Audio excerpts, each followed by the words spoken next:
ایک شخص کا ایک بیٹا تھا۔ روز رات کو دیر سے آتا اور جب بھی اس سے باپ پوچھتا کہ بیٹا کہاں تھے تو جھٹ سے کہتا کہ دوست کے ساتھ تھا۔ ایک دن بیٹا جب بہت زیادہ دیر سے آیا تو باپ نے کہا کہ بیٹا آج ہم آپ کے دوست سے ملنا چاہتے ہیں۔ بیٹے نے فوراً کہا کہ ابا جی اس وقت ابھی رات کے 2 بجے ہیں، کل چلتے ہیں؟ نہیں ابھی چلتے ہیں، آپ کے دوست کا تو پتہ چلے۔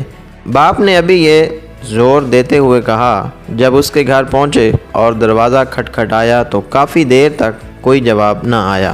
بالآخر بلکنی سے سر نکال کر ایک بزرگ نے جو اس کے دوست کا باپ تھا آنے کی وجہ دریافت کی تو لڑکے نے کہا اپنے دوست سے ملنے آیا ہے، اس وقت مگر وہ تو سو رہا ہے۔ بزرگ نے جواب دیا، چاچا آپ اس کو جگاؤ، مجھے اس سے ضروری کام ہے۔ مگر بہت دیر گزرنے کے بعد بھی یہی جواب آیا کہ صبح کو آ جانا، ابھی سونے دو۔ اب تو عزت کا معاملہ تھا تو اس نے ایمرجنسی اور اہم کام کا حوالہ دیا، مگر آنا تو درکنار دیکھنا اور جھانکنا بھی گوارا نہ کیا۔ باپ نے بیٹے سے کہا چلو اب میرے ایک دوست کے پاس چلتے ہیں جس کا نام خیر دین ہے۔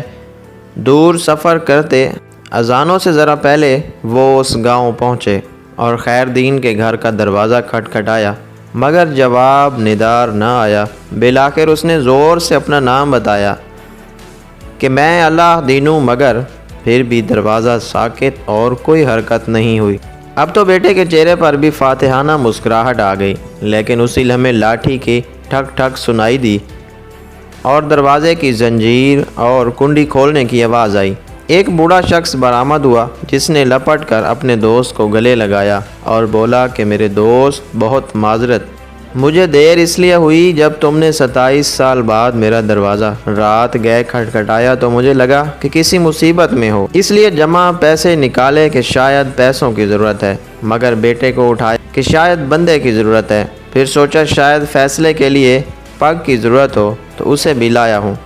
اب سب کچھ سامنے ہے، پہلے بتاؤ کہ کس چیز کی ضرورت ہے۔ یہ سن کر بیٹے کی آنکھوں سے آنسو آ گئے کہ ابا جی کتنا سمجھاتے تھے کہ بیٹا دوست وہ نہیں ہوتا جو رات کے وقت جگہوں میں ساتھ ہو، بلکہ وہ ہوتا ہے جو ایک آواز پر حق دوستی نبھانے آ جائے۔